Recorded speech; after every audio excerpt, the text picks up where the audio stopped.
Les galères des personnes handicapées, scolarisation, emploi, accessibilité, démarches administratives. La vie est loin d'être un long fleuve tranquille pour ce public. Se déplacer en fauteuil roulant, souffrir d'un retard mental, c'est avoir moins de chances que les valides de trouver du travail. Aller à l'école s'avère aussi compliqué. Est-ce que des progrès ont été faits ces dernières années? Comment améliorer les choses? C'est dans l'actu ce midi. Réunion première. Chaque jour, le 12-13 vous donne la parole. Exprimez-vous, donnez votre avis, participez au débat. 0262 99 2000. Réunion première.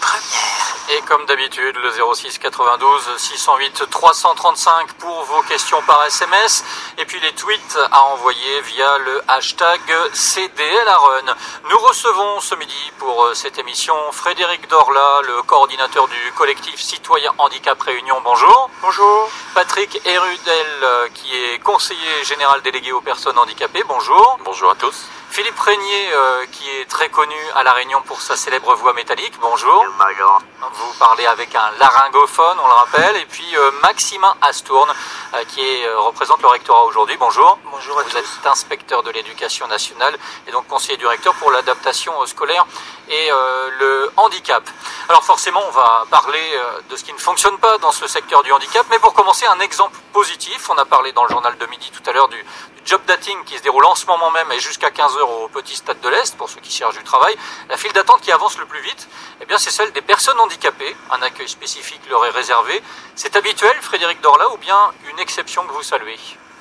Et il faut reconnaître qu'il y a des évolutions au niveau accueil des handicapés. Parce que moi je vous dis que franchement, par exemple, je prends le cas d'Philippe. Philippe Régnier. Philippe Régnier, lui, vous n'entendez pas comment il souffre, c'est par rapport à son handicap en fin de compte. Est-ce que vous voyez une personne comme ça attendre au moins 3-4 heures de plus c'est impossible, c'est intolérable. Surtout, comme je connais le lieu, ça doit faire chaud, donc entendre aller plus vite pour les handicapés, c'est quand même un truc. Et puis, il faut voir aussi s'il peut trouver aussi un emploi aussi après par derrière. Voilà, il y a l'accès au guichet et puis ensuite trouver un travail c'est autre chose. Philippe Régnier, l'accueil globalement, là on voit qu'il y a un accueil spécifique pour les personnes handicapées, c'est ce que vous souhaitez évidemment. Enfin, on commence à prendre conscience des handicapés, on commence à être un peu respecté. Vous êtes enfin écouté? Écoutez, mais pas encore entendu. Écoutez, pas encore entendu. Vous parlez donc avec un laryngophone, je l'ai dit tout à l'heure. Dans votre vie de tous les jours, qu'est-ce qui est le plus compliqué? Le plus compliqué, c'est quand le téléphone, il m'arrive même d'appeler le bureau de la MDPH. La MDPH, oui. Je dis de la MDPH, mais j'appelle la sécurité sociale. On me demande si je ne peux pas parler normalement. Il y a encore des gens qui, en 2014, ne connaissent pas ce handicap. D'accord. On vous demande de parler normalement lorsque vous appelez la sécurité sociale et comment vous réagissez? Vous avez le sourire là. Oui, là j'ai le sourire, mais c'est pas toujours très gentil ce que je réponds. Voilà, l'accueil, est-ce que vous répondez, n'est pas forcément toujours gentil. Plusieurs grèves de la faim, la dernière avant la visite de François Hollande. Vous demandiez la remise en place du ministère du Handicap et surtout de faire connaître vos problèmes au quotidien, droit à la CMU pour les handicapés grands malades, possibilité d'avoir un prêt bancaire. Cette action, elle a porté ses fruits? On va être reçu soit vers octobre, soit en novembre par M. Clavreul, le conseiller personnel du président Hollande à l'Élysée. Et c'est là où je pourrai vous répondre.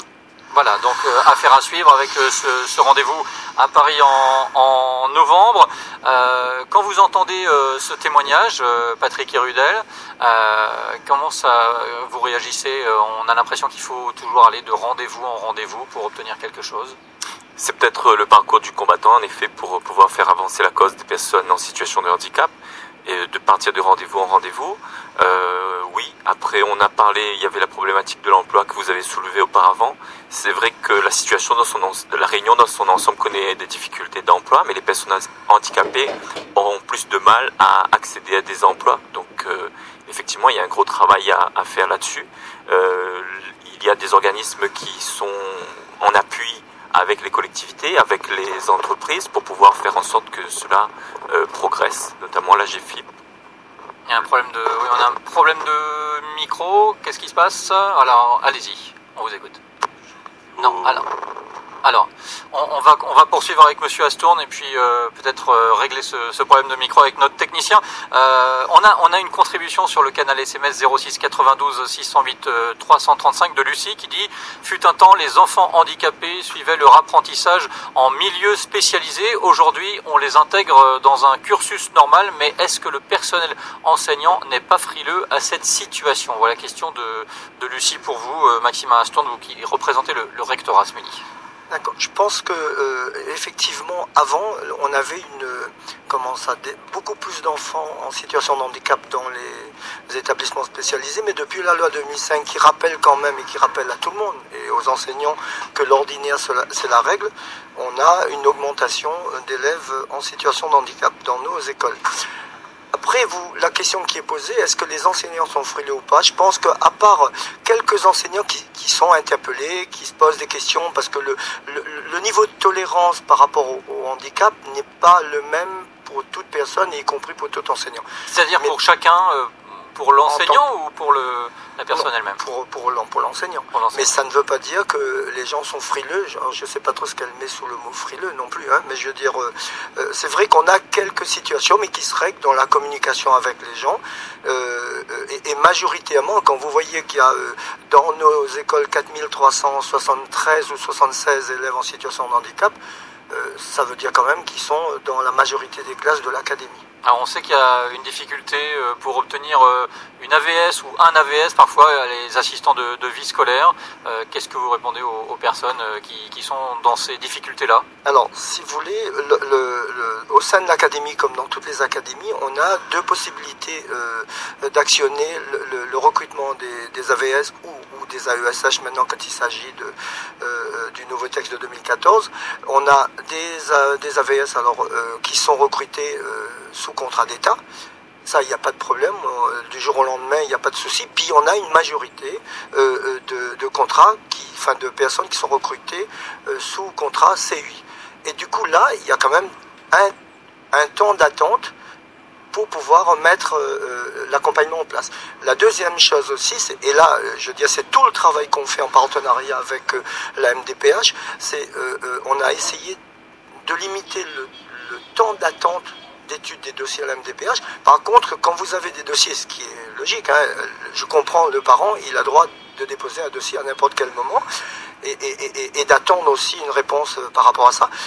Lorsqu'on a des dossiers qui sont déposés après les vacances scolaires et qui sont traités le 17 juillet ou le 23 juillet ou début août 2014, nous, lorsqu'on a la rentrée le 17 août, mais officiellement c'est le 1er septembre, on est en cours de recrutement, on est en cours de mise en place des accompagnements. Je veux dire qu'on ne peut pas, nous, en un mois, répondre comme c'est dans les vacances. Voilà. Et sur cette question des AVS, particulièrement, Frédéric Dorla, le collectif citoyen Handicap Réunion, qu'est-ce qu'il dit? Déjà, je vais dire un petit point pour les professeurs, parce que moi récemment, j'ai eu un info d'un professeur en disant qu'elle a eu un élève handicapé, mais en fin de compte, c'était une surprise pour elle en fin de compte. Et moi, je pense qu'au niveau rectorat, ou même l'établissement, je ne sais pas qui est adéquat, de dire, écoute, maintenant, pour cette rentrée, tu auras un élève handicapé, et puis voilà ce qu'il a comme handicap. On fait une présentation, au moins il n'y aura pas de surprise pour entendre l'élève et le professeur. Et s'il a un AVS ou pas, quand même, réunir tout le monde et puis qu'il puisse en parler, dit écoute, voilà, l'élève, il a tel handicap, voilà, au moins, quand le professeur, il sera pas une surprise pour elle. Parce que franchement, récemment encore, il y a un ami à moi, elle m'a dit, franchement, là, je suis pas contre les handicapés, parce que moi, je te connais. Donc, elle m'a dit que quand j'ai vu, elle était surprise de voir cet élève, même si un handicap, quand même réussir, finir, parce qu'elle m'a dit, elle est prof d'histoire, mais finir quand même 11, 12 de moyenne avec elle, en fin de compte, lors des contrôles, même par rapport à son handicap. Et voilà, mais pour elle, au début, c'était juste une surprise. Moi je peux dire, conseiller, peut-être un jour et 3 jours avant, elle dit, écoute, il y a un tel élève, il est handicapé, et voilà son handicap.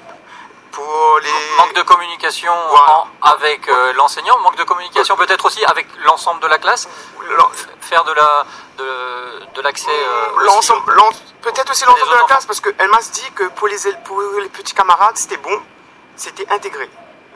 L'enfant a fait facilement des camarades, comme tout le monde. Hein, voilà. Et puis, mais juste pour elle, la surprise, dire que, parce que au bout de 18 ans d'exercice, c'est la première fois de sa vie qu'elle fait prof pour un élève avec un AVS en fait. Et finalement, ça s'est bien passé, vous avez des nouvelles depuis? Tout à fait, parce que comme je vous dis, il finit avec quand même une moyenne convenable comme tout le monde en fait, comme tous ses camarades.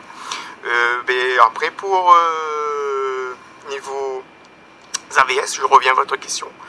Mais ce que moi j'entends sur le terrain, c'est que il y a des parents qui disent que oui, mais si les AVS ils avaient plus de formation, les élèves auraient allé plus mieux en fin de compte. Parce que moi je connais que chez chacun, pour un année scolaire, c'est quand même 4 AVS que l'enfant connaît quand même.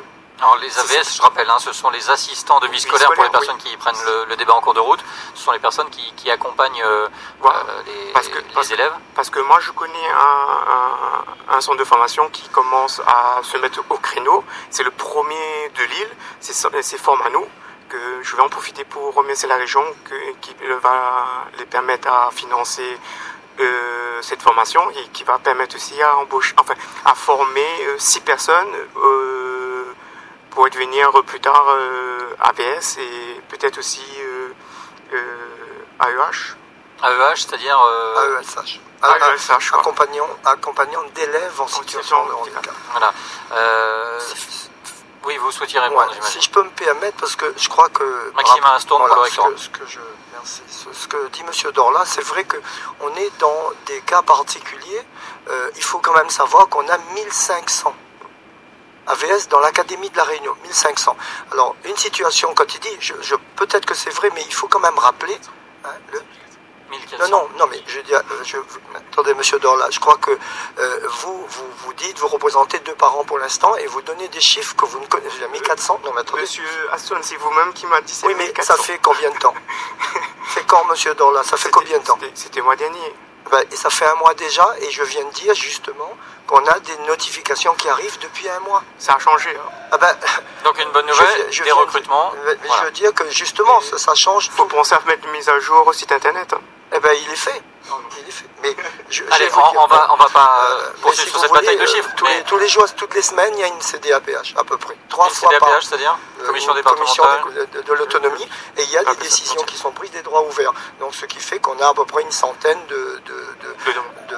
d'AVS notifiés en plus. Donc c'est-à-dire quand vous dites ça, effectivement, mais faut pas oublier que dans l'académie, dans le cadre du lien et de la liaison concernant la scolarisation des élèves en situation de handicap, il y a 30 enseignants référents, 30 enseignants spécialisés qui sont exclusivement sur ces missions-là. Après, on essaye de tout faire pour que la communication entre le collège, le lycée, l'école et le collège, et aussi aux enseignants. Par contre, quand vous dites qu'il faut donner le handicap, là, non, on n'est pas dans le médical.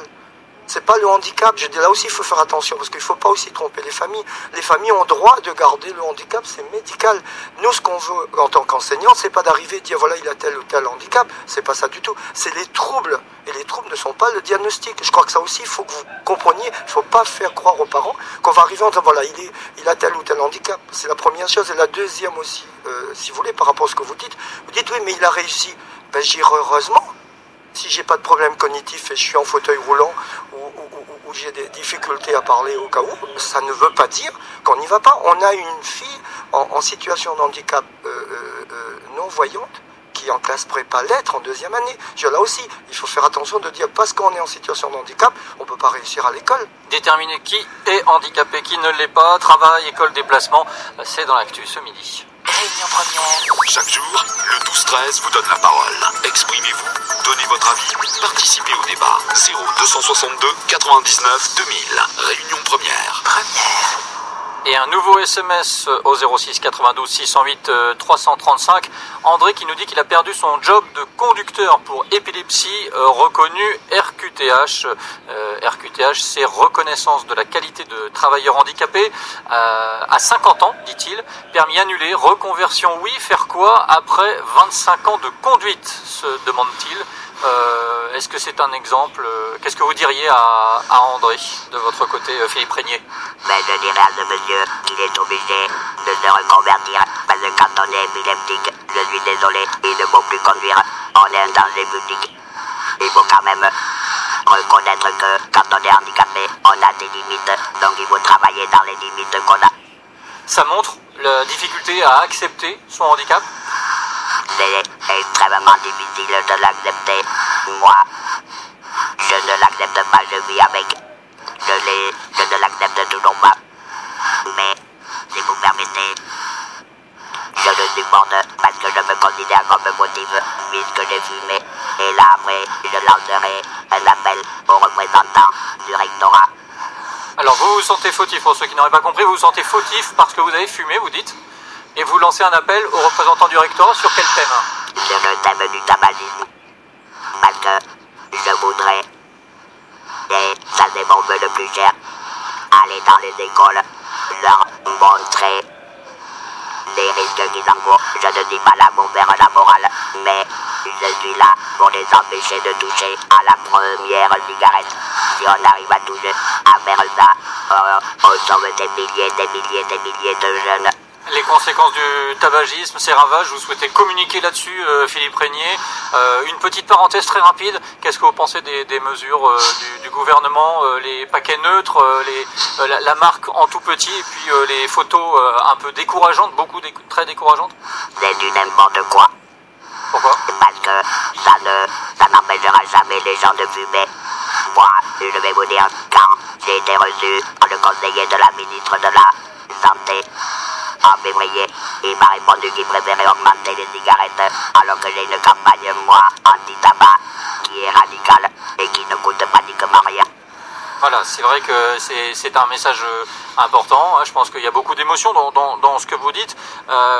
Qu'est-ce que vous pensez là-dessus aussi du côté du Conseil général? Je sais qu'il y a des taxes, il me semble, qui sont récupérées sur le tabac. Vous les avez augmentées. Est-ce qu'il y a des projets d'augmentation du tabac? On a effectivement perçoit des taxes issues de la vente du tabac. Concernant les augmentations, je ne sais pas si c'est à l'ordre du jour, mais j'aimerais qu'on revienne un peu sur le sujet du jour, ce qui est de parler handicap, suite au mouvement, l'appel à manifestation du collectif citoyen handicap au niveau national. Et effectivement, on peut entendre les revendications du collectif parce qu'ils demandent à ce que les MDPH aient plus de moyens pour pouvoir répondre plus facilement et dans de meilleures conditions aux demandes des personnes en situation de handicap. Et c'est là un point sur lequel la MDPH, en tout cas l'élu délégué que je suis, rejoint le point de vue du collectif, parce que si lors de la création des MDPH en 2006, nous avions par exemple à La Réunion une activité de 23 000 demandes, enfin 23 000 demandes, aujourd'hui ça a considérablement augmenté. L'activité de la MDPH en 6 ans, même en plus, de 2006 à 2014 a considérablement augmenté, alors que les moyens sont restés les mêmes. C'est là toute la difficulté de la situation, et c'est là que c'est à ce moment que les associations, les personnes en situation de handicap, ils demandent à ce qu'il y ait plus de prise en charge plus rapidement, et c'est pas, ça relève toujours d'une organisation efficace que de mettre en place les bons outils afin de répondre dans les meilleurs termes aux personnes. Alors il y a un rapport qui avait été fait, je crois que c'est en 2010, vous allez me dire si les chiffres ont changé depuis, mais à l'époque il manquait 500 places en ESAT, ce sont les établissements services d'aide par le travail, hein, ce qu'on appelait autrefois les CAT, les centres d'aide par le travail, ce sont des établissements médico-sociaux de travail protégés. Il manquait 17 places adultes dans les femmes, les foyers d'accueil médicalisés, 631 places manquantes pour les adultes. Voilà quelques chiffres, hein. Est-ce que la situation s'est améliorée depuis, puisque je rappelle que ce sont des chiffres qui ont 4 ans déjà? La situation, oui, elle s'est améliorée globalement, mais pas toujours. parce que effectivement les augmentations, la demande a augmenté, le nombre de places, même si ça a augmenté dans certaines conditions, n'a pas su absorber l'ensemble des nouvelles demandes. Donc on a effectivement des problèmes comme ça. En ESAT, je crois qu'on est à 1000 places maintenant manquantes. Donc effectivement, la situation ne s'améliore pas autant, même si derrière il y a des projets qui sont mis en œuvre, il y a des constructions qui sont faites. Qu'est-ce qui manque? C'est l'argent, parce qu'on est dans une île où il y a un nombre de chômeurs tellement important pour que les ce établissements, serait une source d'emploi. Pour les établissements, oui, c'est l'argent qui manque, parce que autant du côté de l'État, parce que les établissements, les ESAT, comme vous dites, sont de compétences de l'État, autant dans les foyers d'accueil médicalisés, les femmes, où c'est une compétence partagée entre l'État et le Conseil général. Si les collectivités et l'État pouvaient mettre plus de moyens afin de construire ces structures d'accueil, eh ben on aurait effectivement un taux de couverture plus important, enfin un taux de prise en charge plus important. On va prendre la direction du sud. Florence nous appelle au 02 62 99 2000. On est en train d'essayer de la rejoindre puisque la communication a coupé. On va partir sur ce texto qu'on vient de recevoir. Je voudrais savoir si l'égalité existe vraiment quand il s'agit de scolarité, nous dit cet auditeur. Dans une structure du tampon, le nombre d'heures scolaires des enfants a diminué de 3 à 5 heures et au 12e kilomètre sans doute, collège, 3 demi-journées sont supprimées. Colette, un parent concerné, voilà, je vous vois hocher la tête, Frédéric Dorla. Non, parce qu'en fin de compte, un truc que j'ai complètement en parlé mardi, c'est pour les allocations, la rentrée scolaire. Logiquement, c'est ouvert de 6 ans jusqu'à 18 ans. Mais pour un élève handicapé, juste prendre un exemple, si un élève handicapé il a 6 ans et il est inférieur de sa classe, il faut justifier que l'élève va à l'école. C'est la discrimination, 100%. Franchement, parce que, alors, pour un élève normal, à 6 ans, c'est bon, c'est automatique. Pour un élève handicapé, il faut justifier que l'enfant va à l'école. Quel est le problème? Maxime, un instant, sur cette question. Nous, on voit plus le côté scolarisation que le côté budget avant la scolarisation. Ça ne dépend pas de l'éducation nationale sur ce que vous appelez l'aide à la rentrée scolaire. Là, c'est ça? Je ne vous ai pas visé.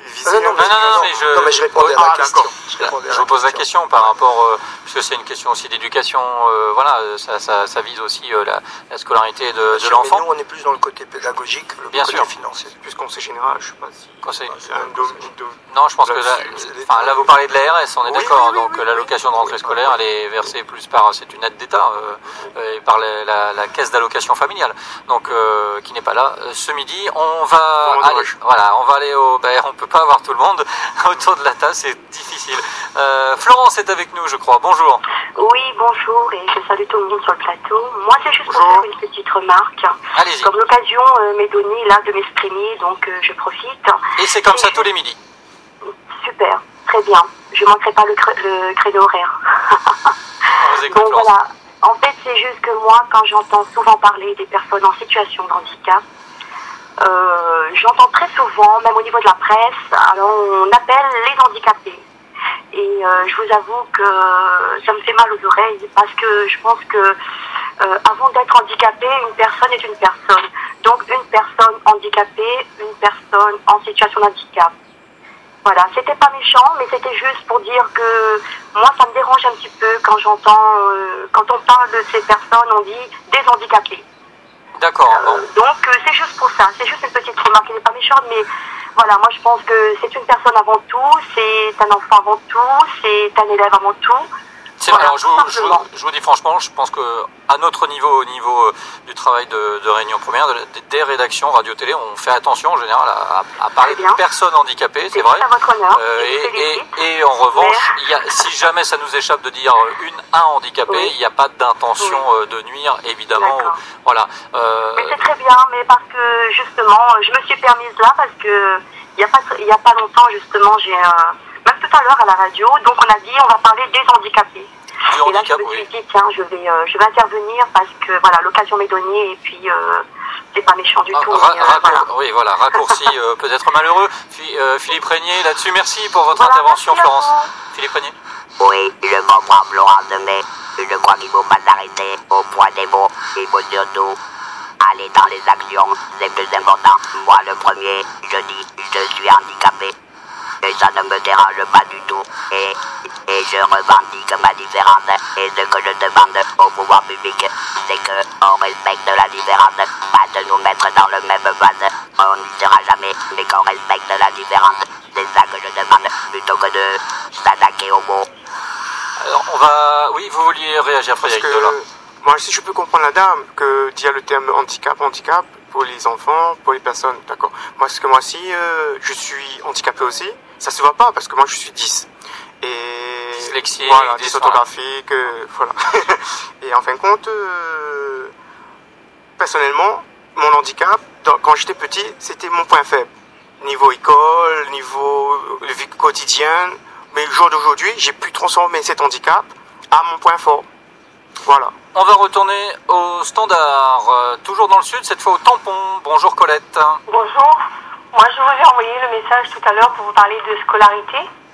Et je crois qu'on n'a pas très bien compris ce que je voulais dire à propos des heures qui manquent à nos enfants, en fait. C'est-à-dire, allez-y. Ça n'a rien à voir avec les sous, la rentrée scolaire. Hein. C'est nos enfants, enfin, leurs horaires ont diminué entre 3 et 5 heures. C'est-à-dire qu'ils ont moins d'enseignement. Alors que ce sont des enfants handicapés mentaux qui apprennent toute leur vie. Et si on limite les heures d'enseignement... Donc 3 à 5 heures d'enseignement en moins, c'est ce que vous disiez. Voilà, pour des enfants handicapés mentaux. Hein. D'accord, c'est au 12e kilomètre, c'est ça? C'est au tampon, la structure c'est l'ADAPI. Moi je suis parent et on est informé, on avait fait signer une pétition pour qu'on ne nous enlève pas un enseignant. Et malheureusement, jusqu'à aujourd'hui, on nous a dit que non, on ne rechangerait pas la situation, quoi. Maxima Aston va vous répondre pour le rectorat. Merci Colette. D'accord. Je vous en prie. Oui. Bonjour madame. Je pense qu'il y a une précision au niveau des auditeurs et des parents, parce que là, la dame a bien précisé qu'on est dans un établissement spécialisé. Ce qui veut dire que dans l'établissement spécialisé, c'est pas l'école. Et dans un établissement spécialisé, lorsque l'enfant a une notification, il a droit à un triptyque qui est le pédagogique, l'éducatif et le thérapeutique. Donc il n'y a pas un problème de diminution ou pas de diminution à l'école, c'est en fonction des besoins de l'élève, tout comme dans n'importe quelle situation. Là, il y a des besoins de l'élève et à partir de là, lorsque l'enfant peut être élève, il participe à ce qu'on appelle un travail scolaire au niveau de l'unité d'enseignement. Donc c'est pas un problème de diminution. C'est pas comme dans l'éducation nationale, dans le milieu ordinaire, où on a un volume horaire lorsqu'on est au CP, lorsqu'on est au CE1, d'autant plus que dans les établissements spécialisés, il y a des enfants qui n'ont pas du tout du temps d'unité d'enseignement parce qu'ils ont des problématiques beaucoup plus lourdes. Sophie de Sainte-Marie est avec nous également au standard. Bonjour. Oui, bonjour. Je vous demanderai de faire rapidement parce qu'on va arriver à la fin du débat. Oui, je voudrais poser une question à M. Dorla et vous lui demander ce qu'il fait concrètement avec le collectif handicap pour aider les parents et la scolarisation des enfants au jour le jour. Parce que pour faire de l'agitation en étant affilié à des syndicats, parce qu'il y a des élections professionnelles, ça il sait faire, mais concrètement il fait quoi? Oui, bon, alors question un petit peu polémique, Frédéric Dorla. Madame, il n'y a pas que vous posez la question. En fin de compte, pourquoi je suis derrière ces syndicats? Parce qu'en fin de compte, ils protègent les droits des gens qui aident les handicapés. C'est pourquoi. Et par exemple, un point que je reviens pour parce qu'en fin de compte, comment je peux dire? Rapidement, parce qu'on arrive à la fin. En fin de compte, le collectif, c'est un collectif. On s'allie à tout le monde. Professionnels, politiciens, associatifs, syndicats. L'essentiel, c'est que pour faire avancer les droits des handicapés au bon chemin, tout simplement. Voilà. Du côté de la MDPH, quel message on fait passer aux personnes handicapées sur la question de l'emploi, par exemple? On dit souvent que les collectivités ne montrent pas l'exemple en matière d'emploi, qu'elles ne respectent pas forcément les règles d'embauche. En l'occurrence, la collectivité départementale respecte le quota depuis peu, c'est vrai, avec une convention signée avec le FIP.